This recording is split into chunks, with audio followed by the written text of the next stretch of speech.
Also, I've got my garden puppies with me. This is Jabby's. She likes to TSA everybody.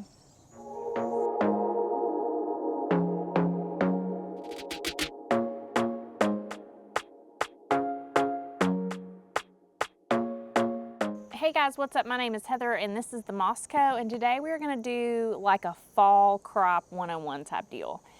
Again, my name is Heather if you're new around here, and this is the Mosco where we are learning to garden together and trying things out even when conditions aren't perfect. And today we're talking about fall crops.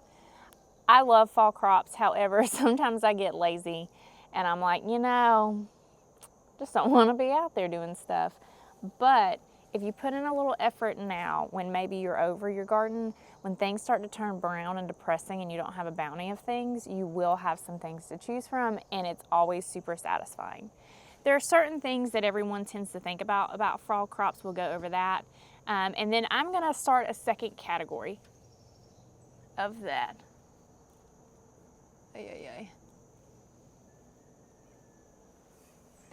I used to have snakes that lived in this, and if you know me at all, you know that I don't do snakes. And they used to like dangle from up there, and that's why I'm not leaning back in this chair. I'm just gonna pull the chair out. That's better. Also, I've got my garden puppies with me. This is Jabby's. She likes to TSA everybody. She's also going to be starting a diet soon because Jabby's might be a little chunkier than she should be, and we don't want an unhealthy dog. So first of all, let's talk about some key dates that you need to know and information you need to glean before you can decide A, what you're planting, and B, when you need to plant it. Now, in a perfect world, you would have already done all this ahead of time and made a year-long list of everything you're gonna plant and the dates you're gonna plant it, and sometimes I do that and then I never stick to it, so I just wing it, and it tends to go okay. But you need to know your first frost date. So I Googled my first frost date by just going to Google and putting in first frost date in my zip code, and it's October 26th. Today is August 14th, so that means I've got 73 days between now and my average first frost date. The important thing to remember about that is average. Average meaning that that's where they think it usually falls, but it could be earlier, could be later. So just because you have an average first frost date of October 26th, don't mean that out here October 1st it ain't gonna act a fool. The weather be weathering, am I right? Like, it just does what it wants to. Especially out here, I feel like in the southeast, where it's unpredictable, it changes from moment to moment. We get afternoon showers. Sometimes I plan my days by like, I'm gonna do this, and I'm gonna film this video, and I'm gonna do this crop. And then it starts raining. And then I just wait a little while, and it goes okay. So I always have like backup projects that I can do inside, but now we're getting away from things. So average first frost date. It ain't written in stone, people. Let's get away from my face a little bit, because who knows what it looks like. So I've got my box of seeds. Now, ideally, you would be storing your seeds different than this, but that's okay. So I really have two categories of things that I could plan as a fall planting. One of them are things that like cooler temperatures. Typically, fall crops are things that if it does come a freeze a little early, it's okay because they can handle a light freeze. They can handle a little bit of cold weather. And then there are things that I'm like, you know what? I just didn't get enough sunflowers this year. Do I have time to sneak in another succession? Those things are a little bit more cagey because you run the risk of, if you do have that early frost, it's gonna take them. But I have a giant bag of seeds, and I'm gonna plant them. And I'm gonna plant a bed that may or may not get water. So let's talk about some common fall crops. That would be your brassicas, like people like to do kale and broccoli, Brussels sprouts, all of your leafy greens that tend to bolt in the hot heat of summer. It's time for those. So your cilantro, your lettuces, spinach, things like that. I like to do a little dill. Now, if you're like me, you've accumulated entirely too many seeds, which also means you feel like you can risk some. okay? Because there's like possibilities here. So even if I don't have the ideal thing, I will just throw something in the ground. Another good fall crop are beets and root vegetables, beets, carrots, radishes, things that just like the temperatures to be a little cooler, like carrots get a little sweeter if you get a light frost, things that can handle that. And they don't like the heat of summer. And this is gonna differ a little bit everywhere that you go. Also, the time you need to be planting your fall crops is gonna differ a little bit everywhere that you go. But for some things to look for on a seed packet or a seed variety, to kind of let you know that it would be a good one, would be things like requires cool conditions, takes a little frost. See that on there? That's a cilantro seed packet, by the way. Is it focusing? Can you see it? Or cabbage, here's another cool season cross. Prefers cool weather and ample even moisture. Cabbage. Here's some sugar snap peas. Recommended 4 to 6 weeks before your average last frost date. In mild climates, sow in fall or winter for a winter harvest. Best grown in temperatures less than 85 degrees. So it should indicate somewhere on that seed packet something about cooler weather or temperatures it likes to grow, things like that. So you want to look for things with that, or you want to know what the maturity date is. So I said before I had how many days? 73? 73 days. So if I look at, I could have sorted this before I started and then you wouldn't be waiting on me to do this. Of course, I'm going to edit that part out, but maturity on these sugar snap peas, for example, is 62 to 75 days. I have 73, and it falls within the range here. Also, these things are going to germinate a little quicker because it's hot outside. It's hot, and we're going to keep them wet, and they're going to germinate a little quicker. So you can be a little bit touch and go with that date because of that. Lettuce is another good one, and this one matures in 21 to 45 days, which is why I'm saying go ahead, and there may not be any lettuce in here. This might be an empty packet. Sure is, but that's why I'm saying this one would be good. Not only does it like the cooler weather, but it's gonna mature before we get the cooler weather, so that shall be perfect. Now, again, I mentioned earlier, there's kind of two categories. Things that like the cool weather and things that you know are gonna mature on time. So, for example, I have a giant bag of teddy bear sunflowers because I somewhere along the line thought I was going to be basically planting a field. And while I think these will last for a long time, there is a shelf life to seeds and I don't store them appropriately. So I need to use these. So pretty much anywhere in my raised beds that I can't sneak in anything else, I'm gonna be putting these guys. The other thing about it is some of my raised beds are looking a little shady right now. What you see, babies? You gonna come get some pets. So I feel confident because this one matures in 65 to 75 days. If I put it in now, there's a large probability that it will have time to flower. And if it doesn't, at least there's something green, pretty, and growing, and it will have one. And again, I have a butt ton of these seeds. I'm gonna throw them in there and see what happens.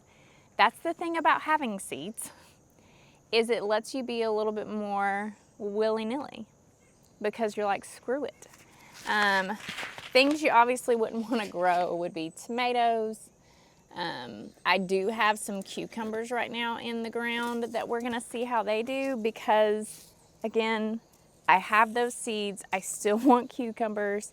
It is right on the border of when they will produce for us, and why not? Here's another good fall crop, some bok choy. Says best planted in late summer, fall for fall winter harvest. Also tolerates early spring sowing. So that's another good one. Cauliflower, broccoli, those are good options. Also, for those of you that are a little further south than me, it might be a good option for you to grow collard greens. I have tried collard greens here before, but honestly, I think I did put them too far into the blotchy, but I think it does in fact get cold here a little too quick, but I may do that again. I love collard greens. I love to make collard greens. I love to cook some traditionally Southern things, like last night I made okra and tomatoes in a cast iron skillet. I am very into some of the positive Southern culture in that way. And so, I don't know, this feels Southern to me. Days to maturity, 75 on in.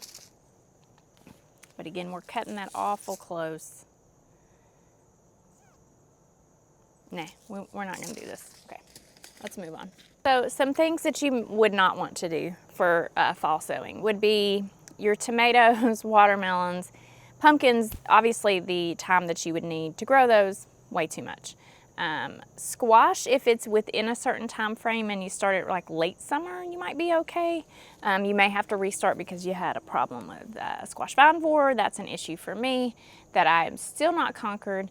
But things like that, corn, you could actually do some corn if you just make sure you've got your maturity date right and you start it beyond. So what I'm getting at is like these provider bush beans, 50-day maturity. I could plant those. Now, what's going to happen is they're going to germinate really quick and they're going to start to grow. But then as the temperatures do start to chill out, they're not going to grow as quickly. So again, keep that in mind. There's certain things that like the colder temperatures and they're going to keep growing and flourishing and doing fine. That's your carrots, your greens, your brassicas, things of that nature. But then there's some things that you're putting in the ground to just sneak it in before the maturity date. You do run the risk that you won't get the flower or the fruit or whatever you're looking for. But I am just looking in some cases to fill space. So, and I have these seeds. It's no extra cost to me. They're eventually going to go bad. So that is fall crops. Now, let's talk about how we're going to plant our fall crops, because I have not been a very good steward of my garden this year. I was sitting around last night and I was thinking, gosh, you know, my big vegetable garden, it's just not producing as much as I would want. Now, I had to work for 2 weeks during my last frost date, and that meant everything went in late. But B, I have been battling with all kind of caterpillars, all kind of bugs on my dahlias, all kind of issues. Now I've got weeds out there. I haven't kept everything airy. I haven't kept it up. Those are all my fault. But one of the things that crossed my mind is I did not amend that soil. So as a general rule, when I personally plant, the idea is I need to put Biotone starter fertilizer in and some compost into the planting area. Now in the beds, usually I would just, if it's the spring and it's got to make it a long time, I will top the beds with the compost. And in fact, when I filled these beds, I put compost in there, but I didn't put any starter fertilizer. And even though these things, usually like if I'm planting a container up for the fall, I'm not as worried about fertilizer. Quite frankly, I'm not worried about those plants growing. It's almost like a live flower arrangement. I'm keeping them alive. I don't expect much growth, just some blooming. Maybe if it's I just don't expect much growth out of them. So I don't worry about amending the soil a bunch because I'm going to put them in there for 3 months, 2 months, whatever it is. Let them be alive, keep them watered, but I don't expect much growth. So I don't worry about amending the soil in that case. For these fall crops, they are still doing their thing. They are still producing. They need nutrients. So I do amend the soil then. So what we'll do today is we'll go down to the raised garden, and any available space that we have, we are going to just plop stuff. Now I may go into my big garden another day and plant some other things, but for this one, just gonna plant some stuff, get some stuff going. I'll probably do that bed that's falling apart full of sunflowers, and then around the cucumber trellis, I may do some of my greens. And then in between my squash plants down there, I think I might do some beets. But that is going to be it. But I will make sure to amend that soil. So let's go down there and set up a camera and get to work. Alrighty, so now we're down here. This is the first bed, and it's got this cucumber vine in it. My dogs have shock collars basically on them to keep them off of this RV pad. And we trusted that they knew what they were doing. And then I found Jabby's. Let me see if I can show you a video. Let's go get your collar. Can you see that? Let's go get that collar, shall we? So we caught her in the act. Anyhow, she had pulled a significant amount of this vine off. Now what I'd like to do, I'm making it worse, is just grab some of the edges and oh so gently place it on the trellis so that we might uncover. Probably need to go through here and just like tidy up, but some space to plant all along the sides of this bed. So on this side, we're just gonna slide this through one of these holes in the chicken wire.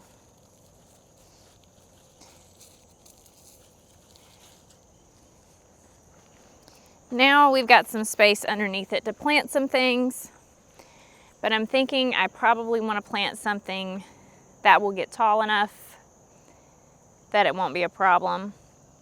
So maybe this is our sunflower setup.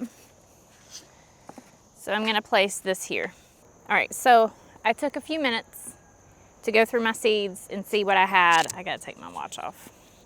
What's happening is I got this watch band because my other watch band was breaking me out here. And then all of a sudden this one, after like wearing it for a year, I have the worst like infected rash. Why is it infected? Because I scratch it. So I need to take my watch. I did put, you know, Neosporin and a whole bunch of Band-Aids. I had that on last night and it looked a lot better this morning. But doing it again. I figure out my watch band situation. So moving on. So I did get this as best off the ground as I could. And I'm gonna pull a couple of these leaves off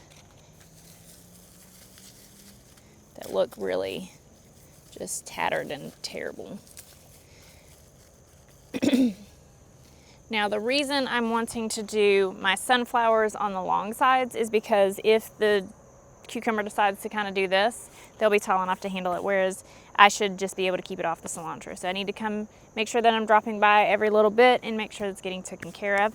So on this side we're gonna do the teddy bear dwarf sunflower. These are really cute, fluffy things. I'll put some on the screen. I did grow a full bed of these last year and they were beautiful, so beautiful that I couldn't cut them. 65 to 75 days on these, and ideally we'll be bringing them in for cut flowers. Then on this side, we have cilantro. I've got two different types here. This one is from, by the way, those are from Johnny's Seeds if you haven't been able to tell.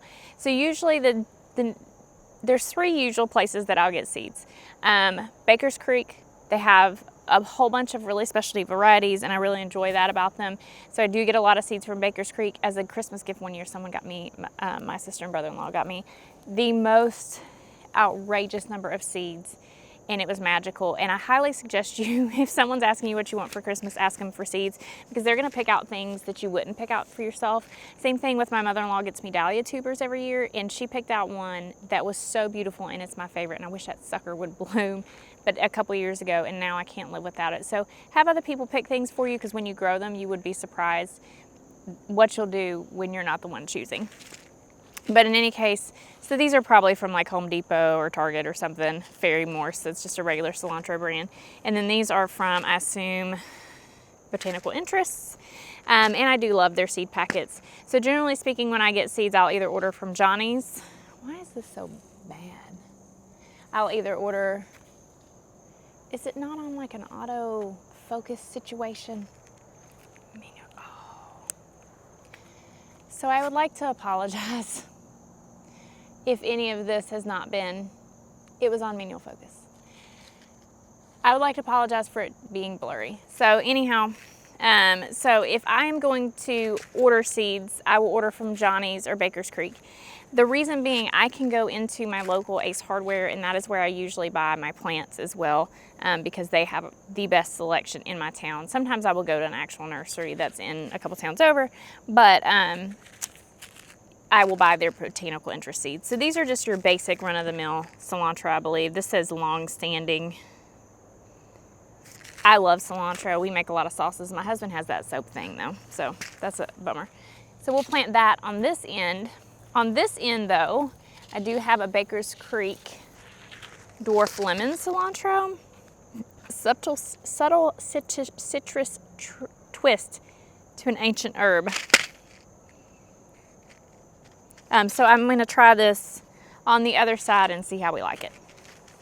On the back side there, again, because the cucumbers are leaning that way, I'm going to plant half of it with Pro Cut White Light sunflowers and half with Pro Cut Orange sunflowers. Again, both of these germination maturity date is 50 to 60 days. We've got 73, so that'll be perfect. Let's move down to the next bed. So we've got in this bed, I'm gonna do all beets so that we can have a nice fall harvest of beets. We've got these cylinder beets, and these don't have a maturity date on them, but sprouts in 14 to 21 days. What you need to keep in mind after we plant all these is also that you're going to have to keep this soil wet. If you try to start seeds and it dries out, they will not germinate. So 2 to 3 weeks of that. Now they will germinate quicker because the ground's warmer, blah, blah, blah. But you need to keep the soil moist. So we need to stay on top of that. Same thing with this, but these are the Chioji, I don't know how to say that. Okay, but they're beautiful. Beautiful, beautiful beets. Love cutting into these. So that'll be fun. That's more beets than we've probably ever grown. Now I did have garlic in here and I never did harvest it. So now I've got all these random pieces of garlic coming up because, you know, you plant garlic in the fall and it's planting itself essentially, but we'll just work around that and pick the garlic out as we go. And then let's go over to the other bed that we're gonna plant today, which is this one. Now, my squash plants are doing the best they've done yet this year. There's a dang squash bug right there. Get the heck out of here. However, so I'm a little concerned that they may just get really big. This is a watermelon that we put in here. But we're going to put this lettuce. This is apparently the only packet of lettuce seeds I have. If I were gonna go buy some, I would go down to Ace Hardware and get the botanical, I don't know why I gotta say it with a long O. Botanical Interests, they have like a seed mix. You can grow lettuce 2 ways. You can grow it so it heads up and then you cut the head at one time. I've done that with this before because it's really, really pretty. Or you can go in and just sprinkle it and have baby greens. Both are great depending on what you want. And I may go and get some heading lettuce for my big garden, but for this particular application, I think I'm gonna do a sprinkle situation and do it as baby greens. It does say on the back of here that this is one that will head up. I usually like a mixture for baby greens, but we're gonna do that anyhow. It says a superb, gorgeous romaine lettuce that is lavishly splashed in deep red, beautiful and tasty. Sow in thick bands for baby greens or spaced farther apart for head lettuce. Best grown as a spring or fall crop in most areas. So all this space right here and the space right here is where we're going to attempt to grow that. And again, this is gonna have our lowest maturity date. So likely, if that doesn't work out, we can go to the big vegetable garden and pull some weeds and grow something. Who would have thought? So now I'm going to take all the areas, I will scrape away in the straw in places that have straw, and then I will put down a strip of compost, a strip of fertilizer, a strip of seeds, cover them up. I will not recover them with the straw. I think that I failed this year when I immediately planted seeds and just threw a bunch of straw on them. The beans can handle that, the corn cannot. So I don't need to do that again.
So we've got everything planted in the ground. So again, to recap, both sides of this that are the long sides are sunflowers, the short sides are cilantro. This one here is 2 types of beets, and down here kind of intermingled with the squash plants, we've got our lettuce. Now again, I'm not going to cover that with straw because I think that's a mistake that I've been making, and I'm trying to not do that anymore. Another thing that you would have seen, or maybe you did or didn't notice in the video, I did try to show you the spacing on the back. I don't really care about the spacing on sunflowers because germination on those tends to be sketchy for me. I think the birds eat them, to be honest with you. Same thing with cilantro. I want it to grow lush, thick, and beautiful, so I don't really care. So I just empty a seed packet in there. Now, but for beets, because they are a root crop, meaning they're gonna need space to like build that beet, I'm gonna try to space those a little bit more generously. So 4 to 6 inch spacing on that. I'm not getting out a ruler, I'm not getting out some kind of tool. Eyeballs, I'm using my eyeballs. Might be right, might be wrong, tends to work before. Again, everything got some compost, some biotin starter fertilizer, and as far as spacing on the lettuce, because I'm doing as baby greens, I took the Salt Bay approach. I just did this number. I didn't have enough lettuce really to go around, so I just sprinkled it on the top, scratched it all in, and called it a day. Again, I will have to keep this watered or we will have wasted our time. So it is on drip irrigation, but the timer isn't working, so I need to go manually make it do it. It is pretty moist right now. It has been raining, hopefully it'll rain this weekend. But keep it moist, and then hopefully you will have another round of harvest and things that you can enjoy, that you put your hands in the dirt and you created. Does your heart good? Anyhow, comment down below what you're growing for your fall crops. Thank you guys so much for watching, and we will see you in the next one. Bye.